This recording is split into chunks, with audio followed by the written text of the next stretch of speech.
Hmm. Okay. Interesting.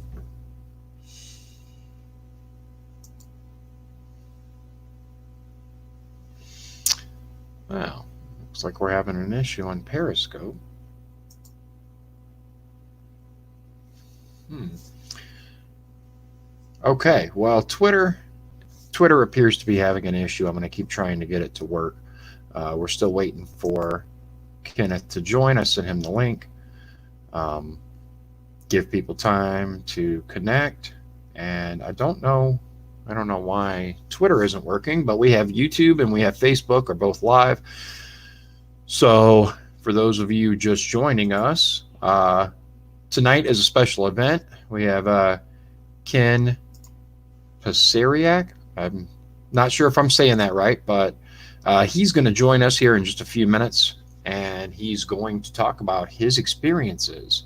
Uh, he says he's a whistleblower. He says that he was targeted for harassment by the powers that be in Lake County, and that he has been under harassment for quite some time. Uh, he will be joining us shortly. Right now, I'm still trying to get my Twitter feed to work. I don't know why it keeps giving me an error message, but it is.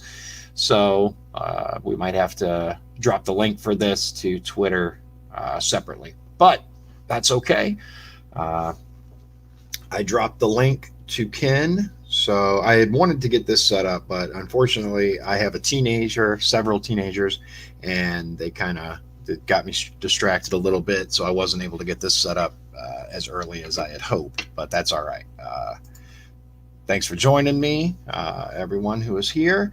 And I'm waiting for Ken to respond to the link and get connected up here.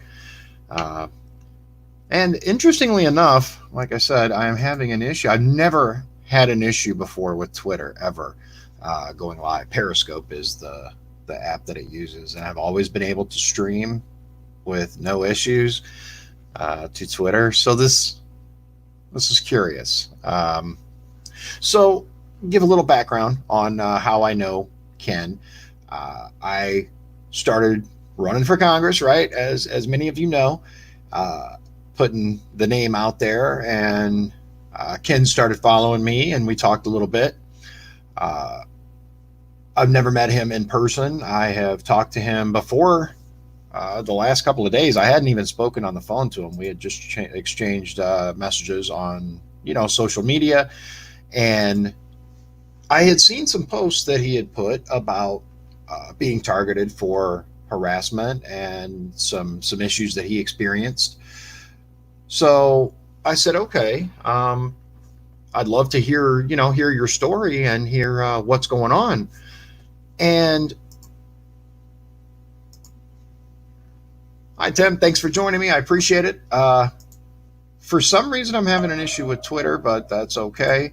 I'm going to keep trying to make it work. If it works, great. If not, I will just drop the YouTube link so people on Twitter can come back and view it later. For those of you, the reason I'm checking my phone is so that I can make sure that we get Kenneth connected here so that he can tell you guys his story. It's actually quite fascinating. So I talked to him for a little bit, and once I started doing this show, right, he was like, so, would it be possible to, be on your show and tell people what's going on with me? I said, yeah, absolutely. I'd like to point out for those of you who don't know, I am in the process of sending invitations to not only all of my first district opponents, but everyone, anyone. I'm always willing to listen. I'm always willing to hear what people have to say. Allegedly, Spencer Lemons is going to come on the show. He said he's interested, and I also have heard back from the Libertarian candidate for governor, Donald Rainwater. He is interested in coming on the show, so I think that'll be a good time.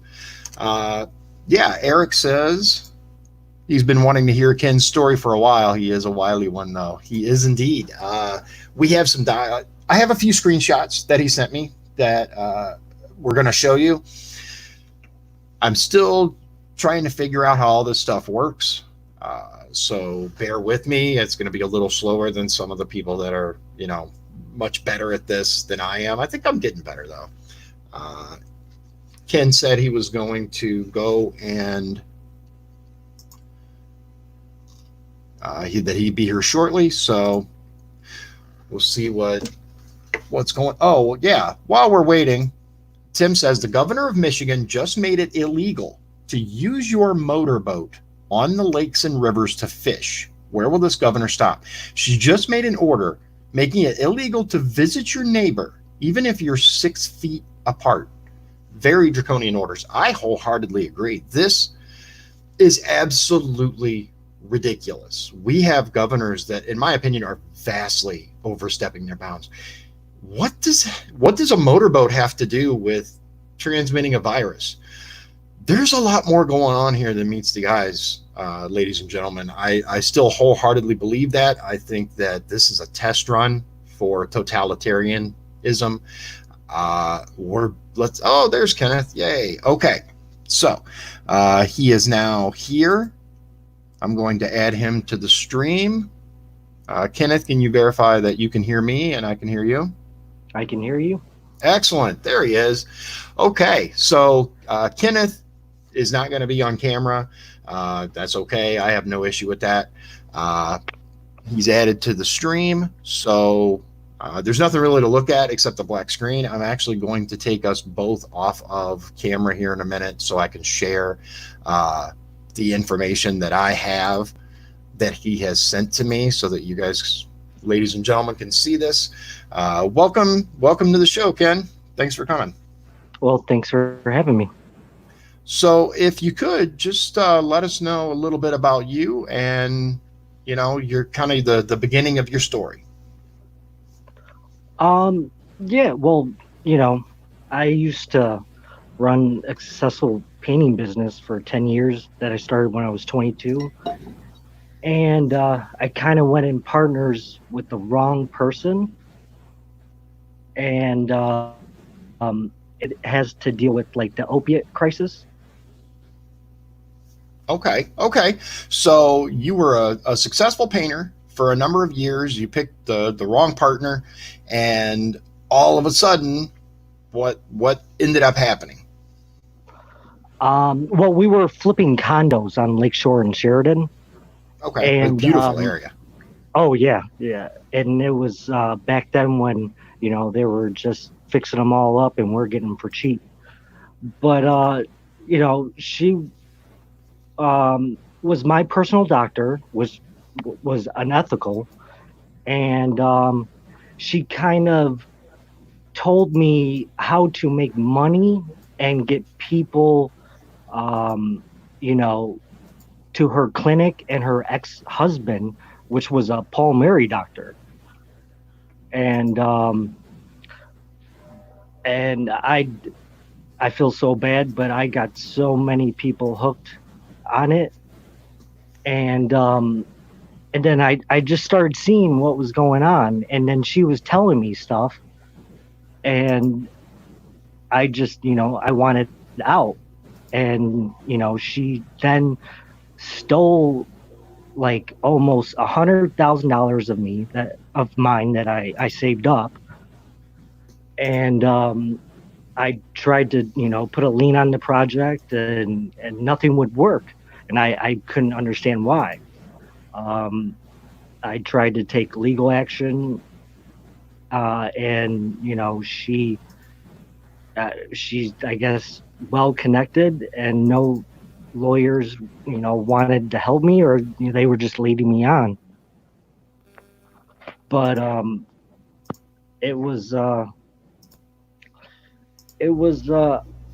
really crazy what I found out, because her ex-husband knew I was trying to get media and other people involved, and he offered me $50,000 to keep my mouth shut. But Wow. friends with the secretary, and she told me everything. And she was a DA informant, and I was used by the DEA, the CIA, and her, Dr. Khan. Okay, so that Dr. Khan is the person that you went in with. She was your business partner on this deal. Yes. And Okay. she did some unethical stuff that, she should have, she should be in jail. Because she wrongfully discharged me, and she put me on 10 different medications. And I had to come off of them, cold turkey, which put me in the ER 5 times, gave me a TIA stroke at the age of 34. Oh my goodness. And, oh, yeah. Yeah. Some very bad stuff. It was like the worst time of my life. Okay, And so it it was, sounds like this has been going on for quite a while. It sounds like once you were no longer useful, that they kind of just washed their hands of you, right? yeah, 2011. And then, it was planned because she ratted out other pill mill doctors and was like a gangster and just uh, took over shop and opened up like 4 or 5 different clinics everywhere. This one lady.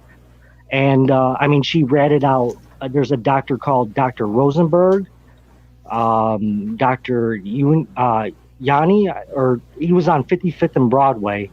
I used to go to Bear Barrel with him and Gary and hang out with them. But I'm getting a lot of static on my end. Yeah, one thing, I am going to mention this. One thing that I find very interesting is I've done these live streams for at least the last week using this software, and I have never had a problem streaming to Twitter, not once. I have never had a single issue at all. But interestingly enough, the night that I have you on, it refuses to send it to Twitter. I keep getting the same error for Periscope. Again, I've never had any issues before. Does it mean anything? I don't know. Again, the timing is Oh, suspicious. it does because I hang out with, or I used not hang out, but uh, mess with a lot of those big name accounts, that talks about QAnon and tries to break them down. And a Right. lot of them are CIA LARPs, shills, and one account is Mark Zuckerberg's, and it's I went in very deep, you can say. Yeah. Yeah, interesting. Okay, so what we're going to do, you sent me some very revealing information and screenshots earlier. The first one that I have here is it's your tweet where you say, it's crazy that I was staying at a friend's house, which he had security cameras that caught this officer flattening your tire, or that my tire, and then stuck a sticker saying it was abandoned. Can you tell us about that and what happened?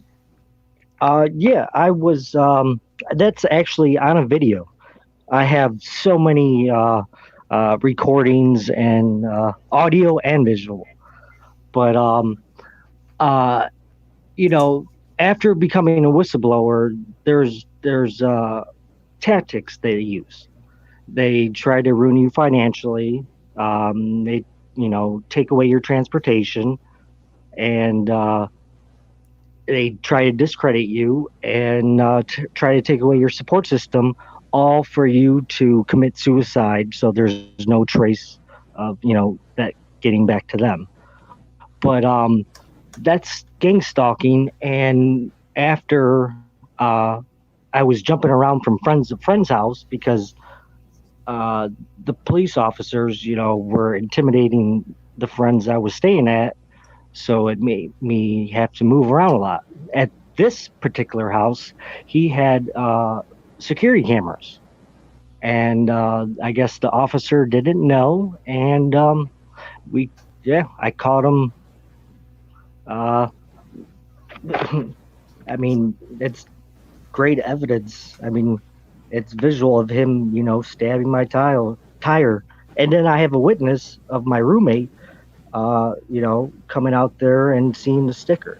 Like anything that I talk about, I can prove and back it up with evidence upon evidence. Right, and that's something that we're going to get into as we get more into telling your story and everything. Uh, I'm very very interested in hearing about all of this and learning about it. We know the people who live in Northwest Indiana. We know that it's dirty up here. We've known growing up that it's little Chicago, right? It's just a carryover of the Chicago policies. But Oh, we work unfortunately, together with Chicago. yeah, Yes. yeah, absolutely. And unfortunately, our news media is just like the national mainstream news. They're corrupted, they're co-opted, they're owned by the people that are in power, and it's something that we're very aware that we have to fight against in order to take back the government in this area. I'm desperately looking forward to hearing all of this. We're going to have to break it up, obviously, because there's, quite a bit. Oh, 10 years of material. Yeah. Yeah. So this is one thing that we have here. Mark Chase, he was the editor of the paper, right? Yes. And you talked about before with me, but let the viewers know what you know about him and his connections. Well, everything got really intense, so I ran to Michigan, and I seen an article, because I always read the newspaper, or I like to know what's going on locally, and I seen this article from him, saying we have to get rid of this corruption, and I thought he was sincere, so I contacted him, and he called me back, and which is all conversations are recorded, and he tried setting me up on getting me back to over the border so they could arrest me. But they were targeting a councilman, ex-councilman Jamal Washington, which he got so much crap for. I mean, some of the charges are just nonsense. Like his cousin said that he came after her with a hammer, and then later said that she made it all up. But And he's the Jamal Washington. He's the ex-councilman. He's from Lowell as well. No, from Gary. Gary. Okay, good. And he had a show called The Real Deal in the Region, and he was giving me a platform to speak on, and he was trying to get involved. I mean, if I have a lot of accounts, and you can look at one account, and his account, I mean, he's like copying everything I am. I mean, he was a really decent person that wanted, a change, and he was speaking up, and they targeted him, and they tried to they did discredit him. So we've seen what happens when you speak up in Northwest Indiana. You become a target, and they go after you. They go after your transportation. I remember you using the term gang stalking, right?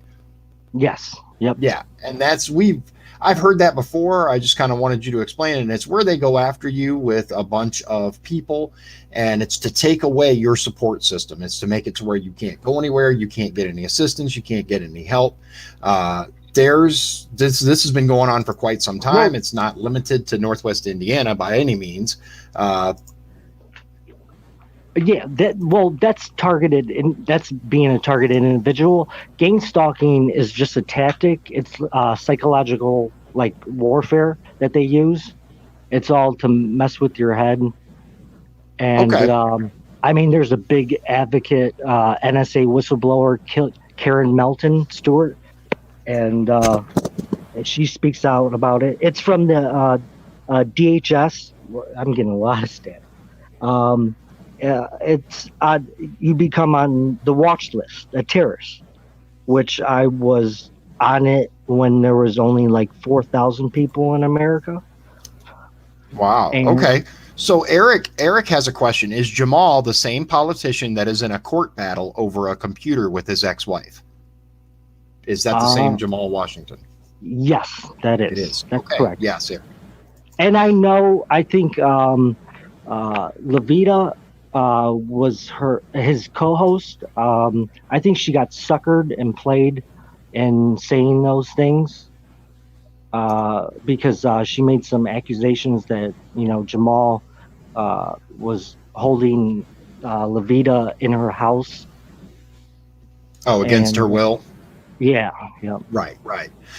We've seen, and recently it's become far more of a national scale. But we've seen anytime that you disagree with the official narrative of something, or anytime that the deep state or any real powerful organization or politician wants you to shut up, it's easy to become a target, and they start spreading false information or lies, and then the retraction when they get caught is never as big as the initial splash, right?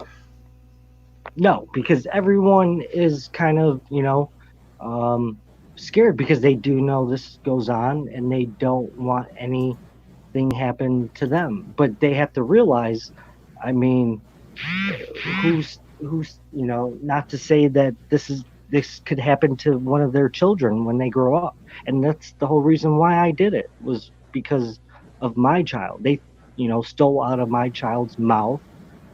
They try to discredit my name, and I wasn't having that.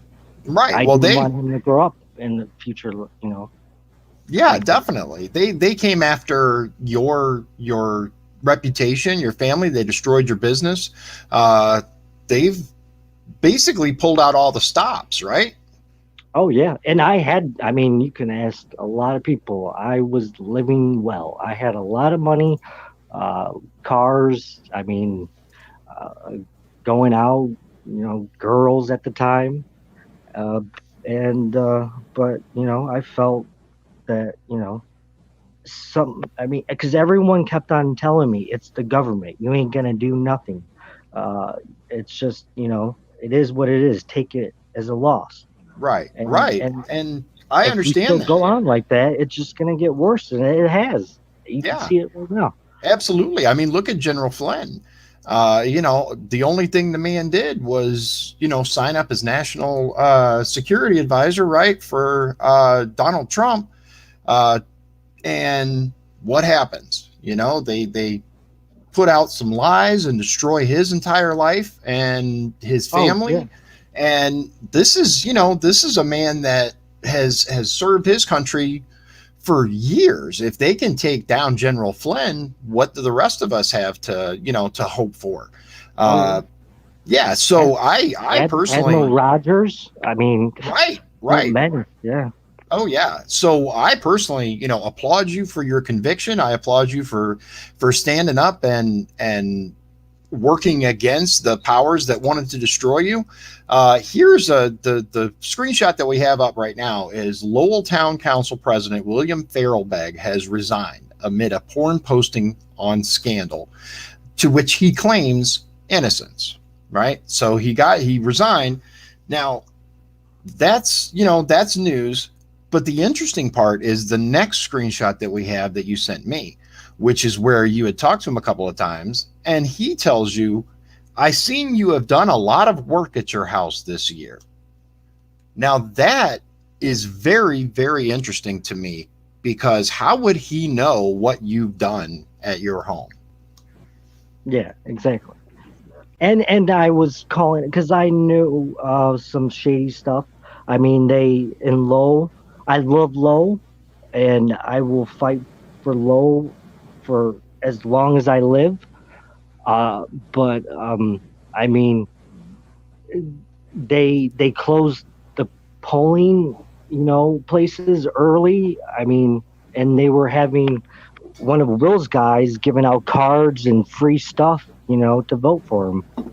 And and I like Michael Flynn, Digital Warriors.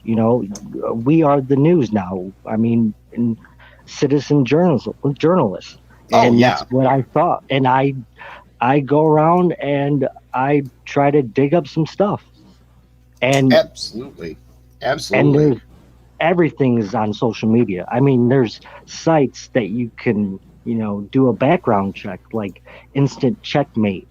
And I can find out all their assets, all their fake corporations, who they're partners with, fake social media sites, just everything, because it's all just in there, and Right, and right. they use it for us, so I'm gonna use it against them. Oh, absolutely, absolutely. We've seen evidence, of the dirty, shady things that they've been involved in for quite some time. You say that there's tons of evidence, which I'm desperately looking forward to unpacking here over the next several episodes as we can get these lined up. I anticipate there's going to be a lot of things that come to light that some people are going to be very unhappy about, but that's okay because that's what we're here for.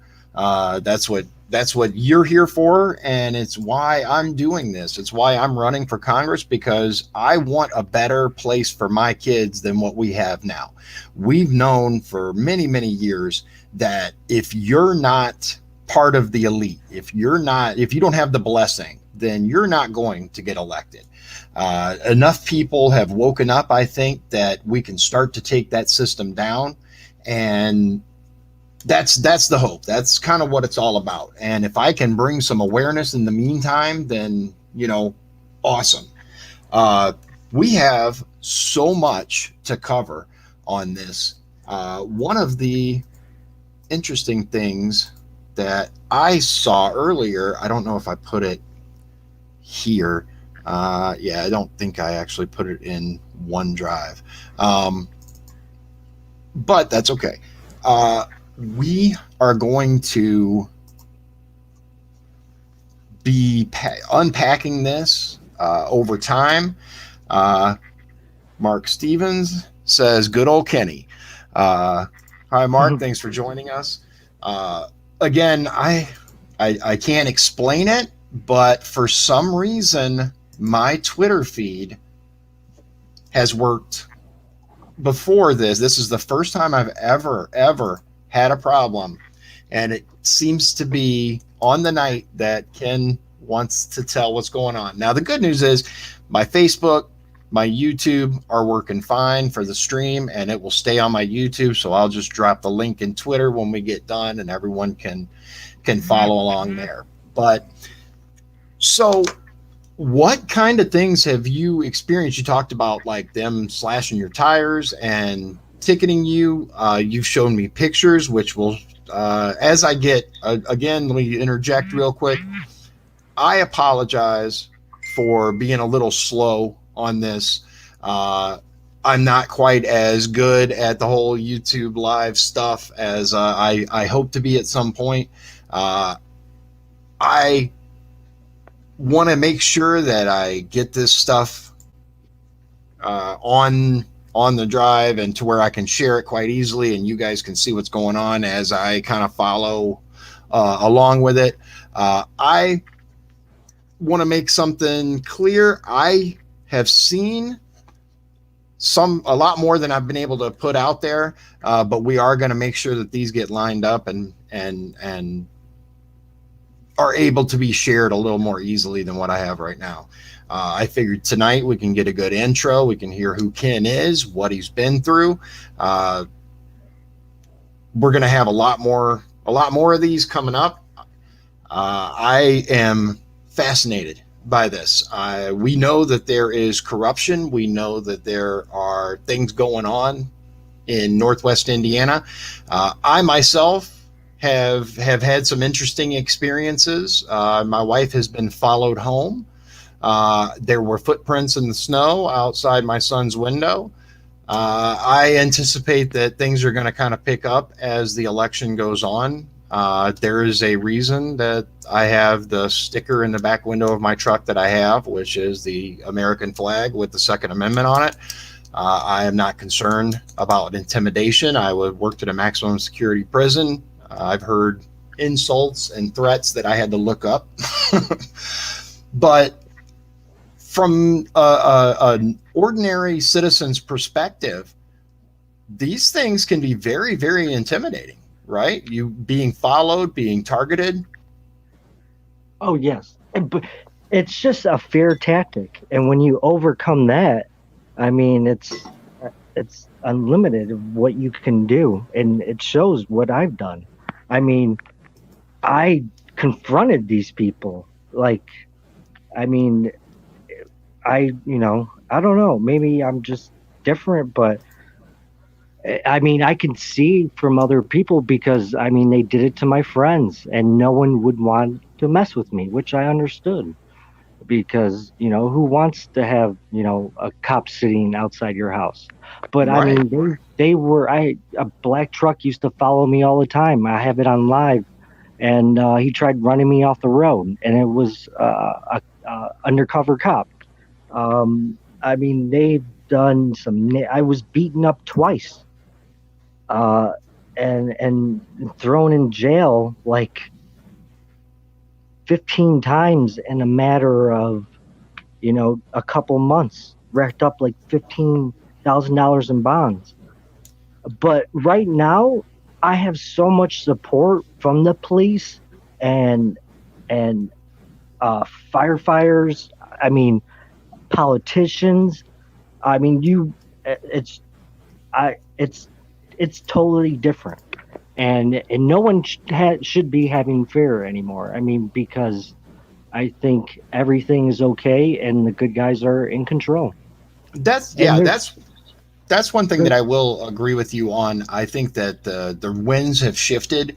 I believe that patriots are in charge now, and I think it's a great time for people to tell their story, to say the things that have happened to them, or the knowledge that they have of things.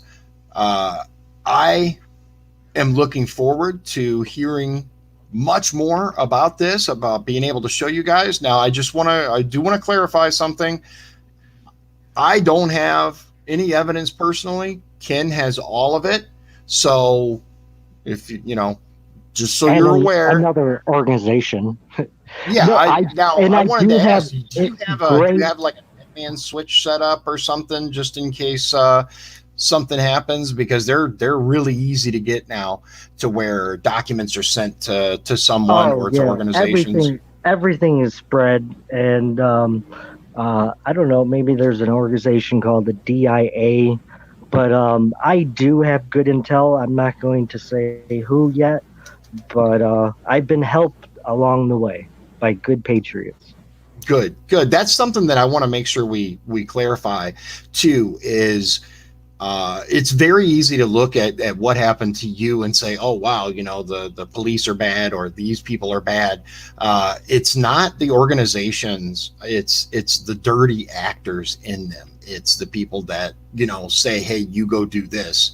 A lot of these officers are just trying to do their jobs. Just like when I worked at the prison, they'd have officers that relish the power and got off on it, and then the ones that just did their job would sometimes get a little flack for that. And people don't understand that there's two very different types of people, more than two, but in general you have those that really want to help and really want to do the job, and then you have those that look to abuse it.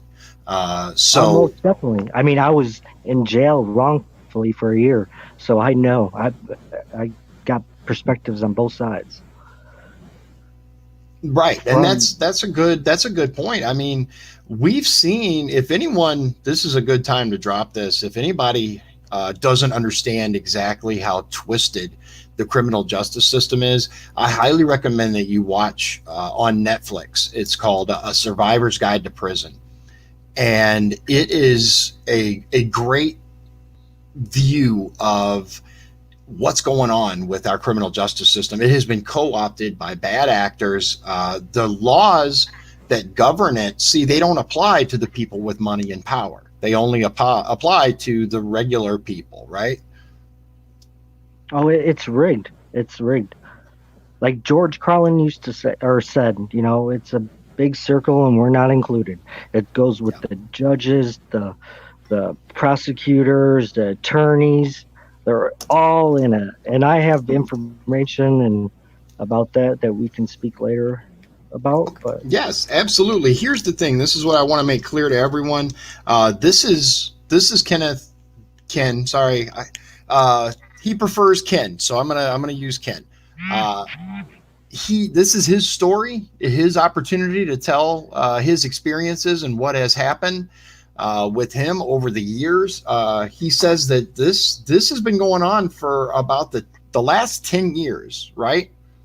yes, 5 years. I well, I kept on messing up, and I, you know, tried to figure out how can I, you know, get through people, or and tried to overcome this. And I just let things happen to me, documented it, and played stupid.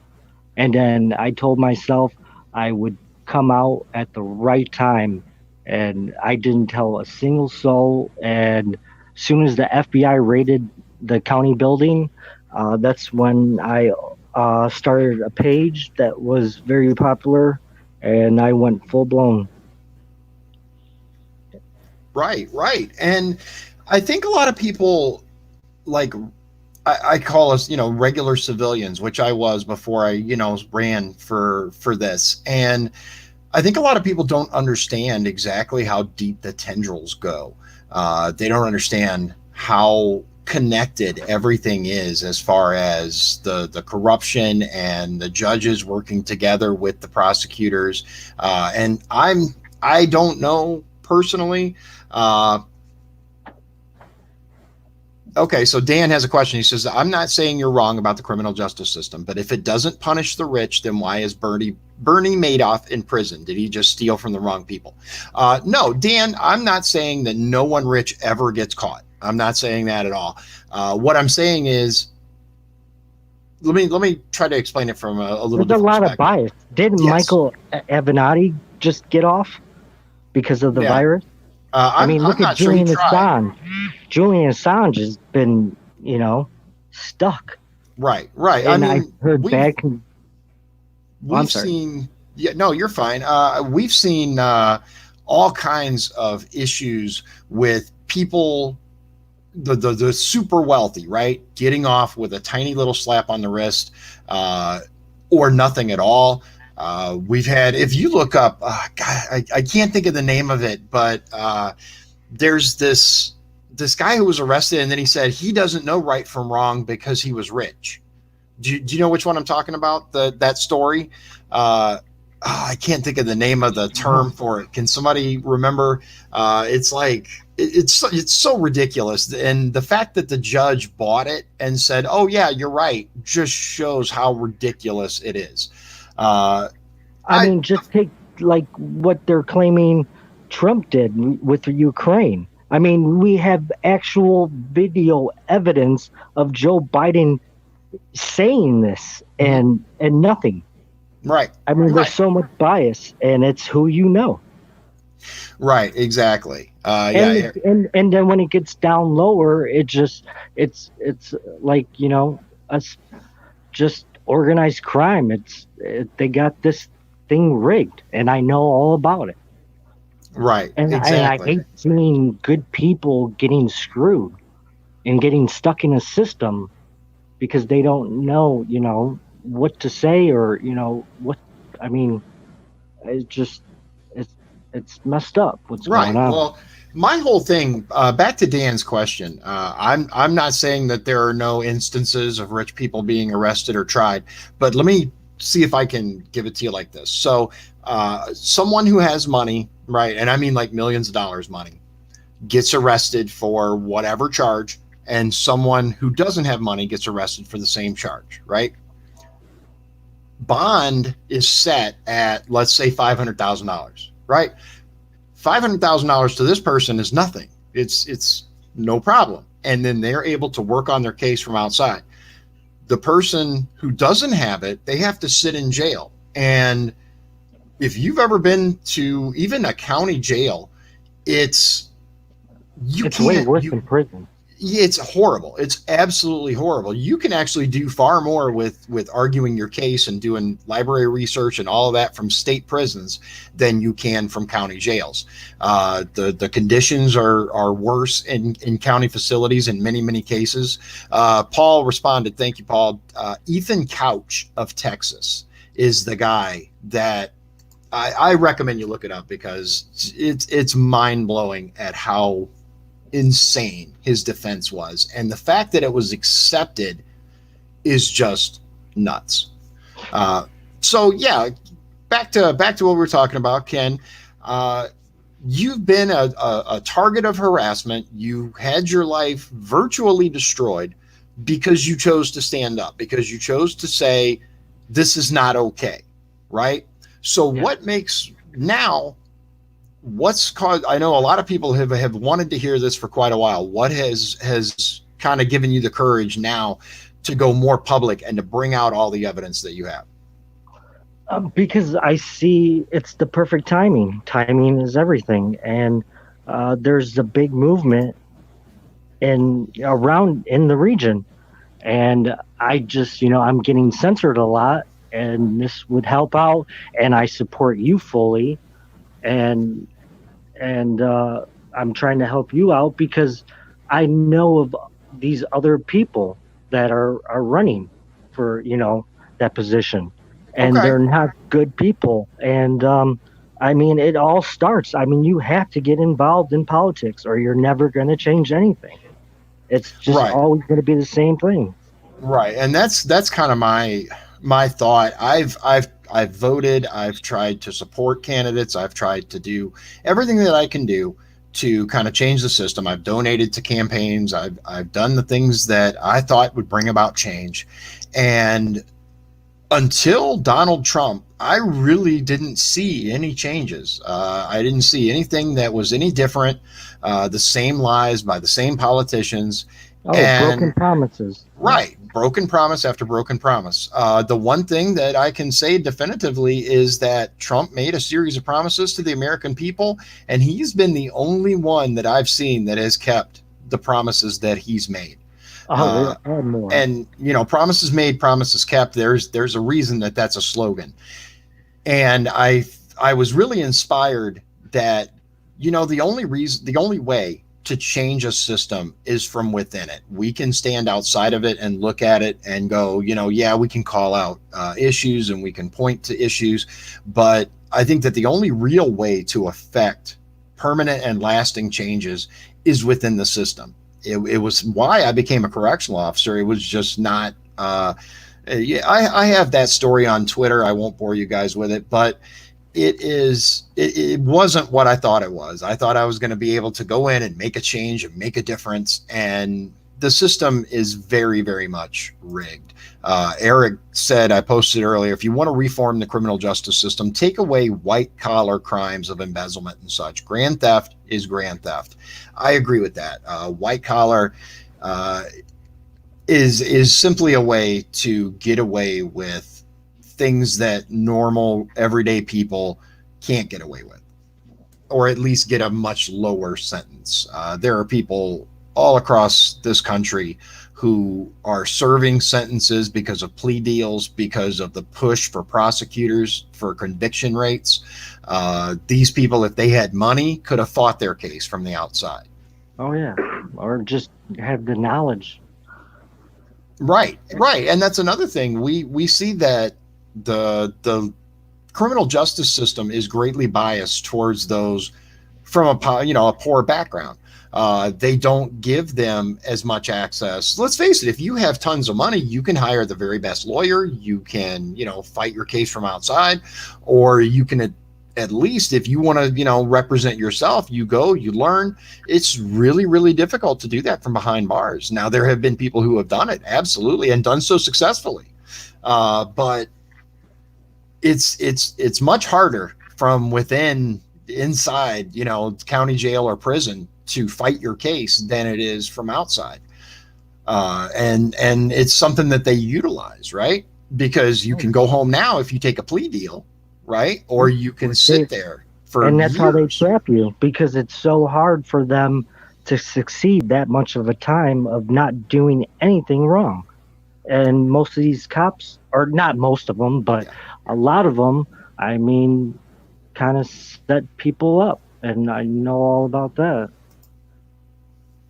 Content Contact says waiting for Ken to respond. Have you sent Ken a message and waiting for him to reply to you? Content Contact? Do you know the name, Ken?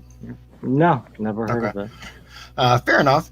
So, what do you think could really go a long way towards helping to kind of cut some of the fat off of the issues here in Northwest Indiana, as far as what you've experienced, right? As far as the corruption goes, what do you think are some good positive steps we could take?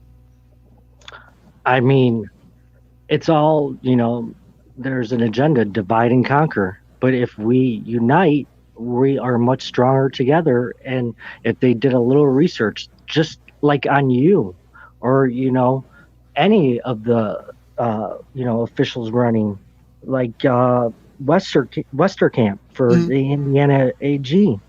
Um, I mean, we need to put the right people in place. And that's where it all starts, I think. Yeah, I will agree with that. What's your take on Westerkamp? I met him when I went down to Indianapolis. I actually went to the Congress of Counties, and him and I talked for a little bit. And he seems like a really genuine, honest, good guy. Is that your impression of him?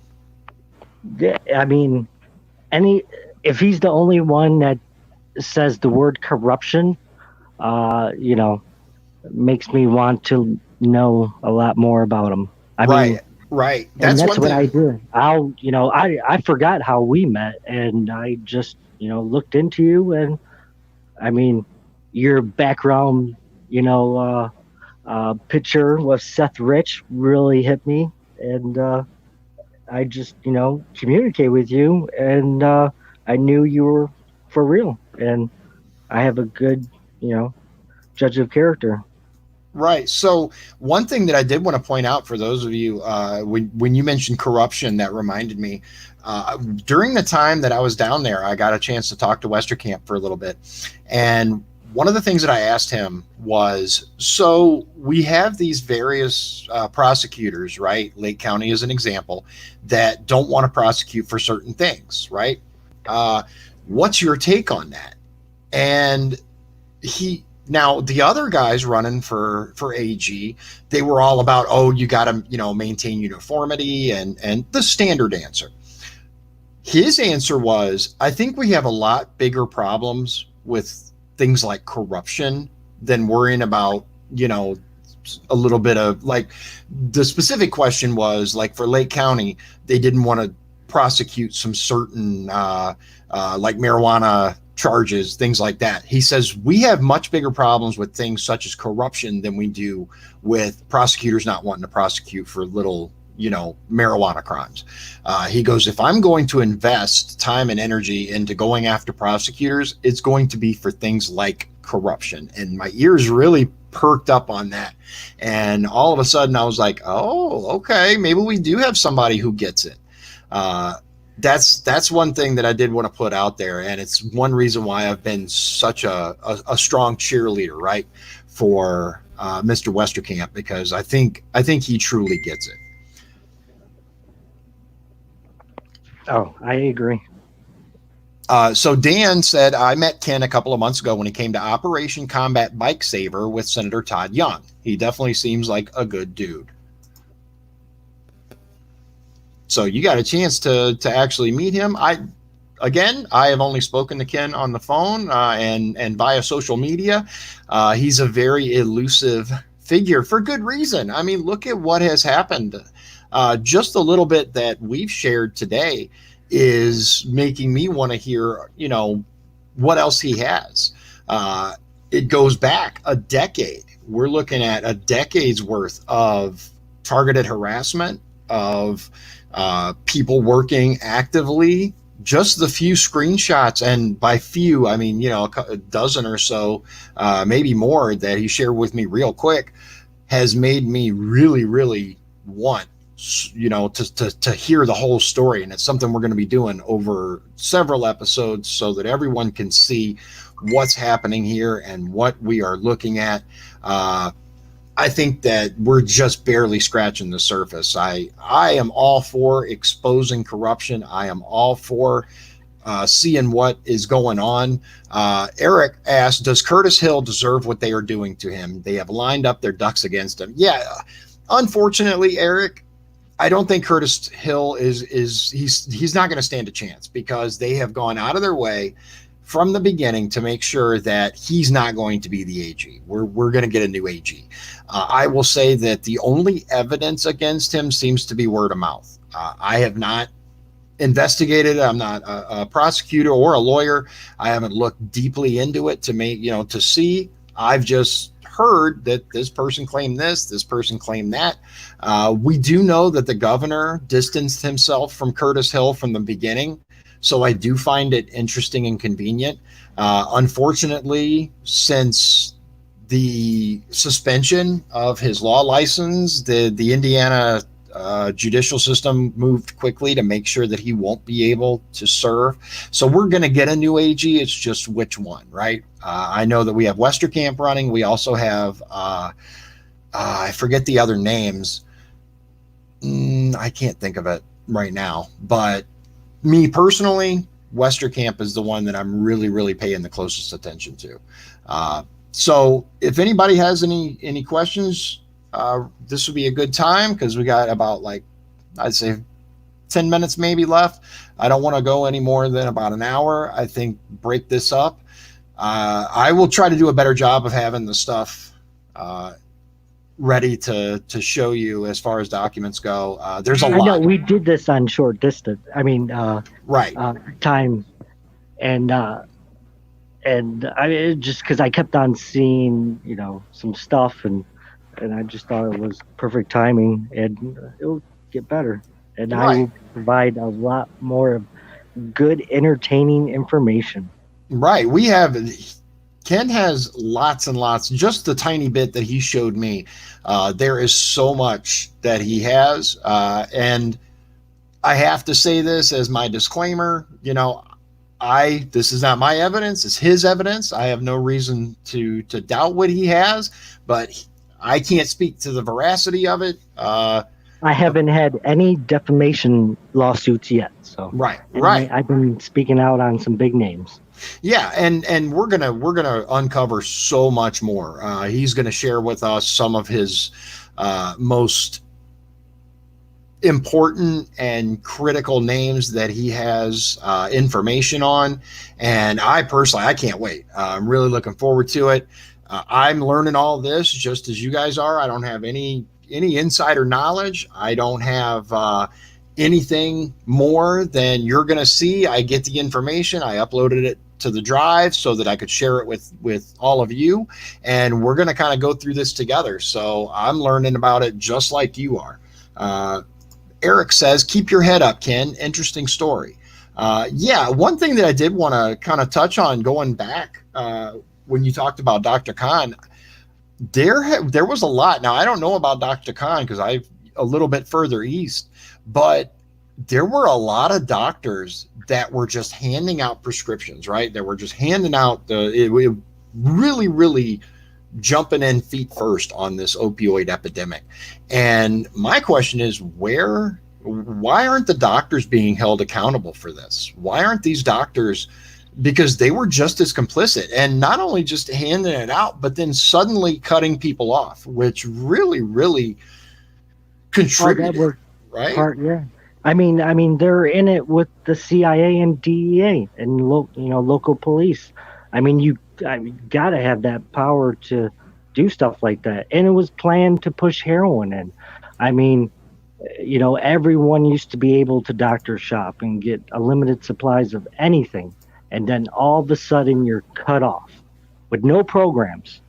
Yep. And that's when, we control big fields of poppy plants in Afghanistan. Yep. And I mean, it's in the movies. I mean, there's many movies where they're just thrown in our face. Oh yeah. It's not even a secret anymore. Everyone knows that. Yeah, as far as Afghanistan goes, that's what the entire thing was about. I mean, we have it goes way back. I'm gonna. There's a name that again I can't remember the name right now, but he exposed the CIA and their connection to it because they just absolutely destroyed his life. He ended up committing suicide. He was a reporter. I'll have that information for you on the next time. Dan says, I don't understand releasing inmates from prison during this pandemic. Wouldn't being in prison keep them social distance and have affordable health care quickly available? That is a fantastic point, Dan. It's interesting because the people who are in charge of the prison system, they always tout how great not socialized medicine, but privatized healthcare has been, right? If it's so great, if it's working so well, then why do they want to get rid of the offenders, right? Why do they want to release them? Because they have healthcare while they're there. As a matter of fact, it's paid for by the state. It's something that really begs the question: what is the real plan here? What I heard, I mean, it's a lot of propaganda from the news to try to cause panic, but a lot of the people that are getting released are on, minor charges, misdemeanors, and stuff like that, and it's I think it's just a fear tactic, but I could be wrong. No, we've seen the media pushing fear, for decades. Remember, it went from 6 corporations that controlled what we see to 5. It might even be down to 4 now because they keep merging and coming together, right? It's really, really scary because it's the illusion of choice, right? Eric says, I hope you start to dabble into the corruption of the American Medical Association one day. I absolutely plan to. I know all about that. Yeah. Excellent. Exactly. Psychiatric medicine. I mean, I know about the DSM-5 book.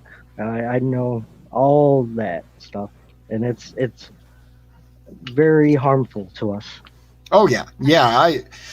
We saw it just with the little bit of coverage that we're just starting to get on the contributions to the opioid epidemic and the fields in Afghanistan. We're just starting to kind of scratch the surface on a public awakening kind of level. So thank you for go ahead. Right.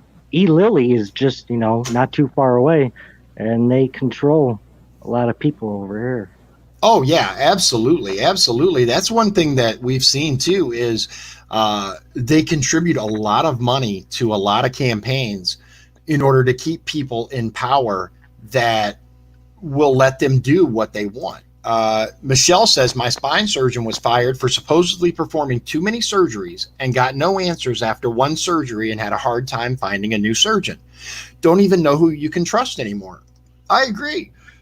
There is way too much. There's way too much false information out there, and there's way too many people who are complicit in it. Eric says they control it all and have a heavy hand against dissenters. Yes, they do. Oh, they're big. Yes, the pharmaceutical companies, the drug companies, the insurance companies are part of the problem, not the solution. We've seen I've spoken before about this. We see the record profits from both pharmaceutical companies and insurance companies, but yet we're paying more than we ever have. So obviously, it's a direct line, our money, right? So yeah, this is going to be awesome. I'm really looking forward to it. I think that there's a ton that needs to be unpacked. We're going to do a better job next time of see right now I only have a few. I wanted to make sure that I had the layout right and make sure that I knew how I could do this. And I look forward to having this again. I'm gonna end the stream and talk to Ken offline about setting up the next session. I appreciate everyone coming out and listening, and spread the word. We're going to make this, we're going to get the whole story out there. We're going to make sure that we tell that he gets a chance to say all that he intends to. Is there anything else that you want to say before we wrap up the first session there, Ken? No, I appreciate you, just even listening to me, because I've reached out to so many and no one would. And I hope a lot of more people research about you. And it's time for a change. And Well, it's hey, I time. appreciate that. I appreciate that. I have no problem. Look, here's the thing that it comes down to for me is I'm running for Congress because I think I'd make a great congressman. I think that I would represent the people. But ultimately, what it comes down to is if nothing else, if I don't accomplish anything else, I hope that at least people get an opportunity to see, there are regular Americans that are willing to listen and are willing to do what they can for us. Uh, and I don't plan on stopping, right? Even if I don't get elected, I'm going to continue doing this and I'm going to continue to give people a voice. So I appreciate you coming on, and God bless you. God bless all of you, and God bless the United States of America. Indeed.